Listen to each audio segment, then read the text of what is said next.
আসসালামু আলাইকুম রহমতুল্লাহ। শুনেন আবুদাউদ শরীফের হাদিস 2048 হযরত মুসাদ্দার রহমতুল্লাহ আবি হুরায়রা রাদিয়াল্লাহু আনহু থেকে বর্ণিত। তিনি বলেন, আল্লাহ রাসূল সাল্লাল্লাহু আলাইহি ওয়াসাল্লাম বলেছেন, জিনাকার পুরুষ জিনাকারী নিশ্লোক ছাড়া অন্যকে বিবাহ করবে না। হাদিস আবুদাউদ শরীফের হাদিস। দুটো ব্যাখ্যা হতে পারে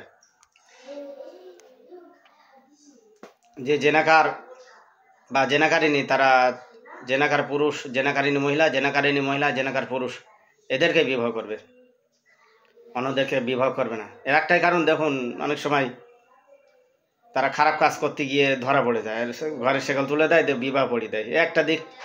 আর একটা দিক, তারা সেরকম কাজ করতে করতে অভ্যস্ত, ঠিক তাদেরকেই বিবাহ করবে। এই দুইটা দিক হতে পারে। তবে অবশ্যই অনেকে বলে আমরা নিষিদ্ধ বলে মেয়ে এনে বিবাহ করে তার ভালো করবা, তোমার আরও সে খারাপ করে দেবে, তুমিও খারাপ সেও খারাপ। অবশ্যই তুমি যেরাম ঘেবো কাটাল সেও রাম ঘেবো কাটাল, ওই জন্য তোমাদের ভিতরে দুটো জেনাকানি তোমরা একসঙ্গে জুটেছো।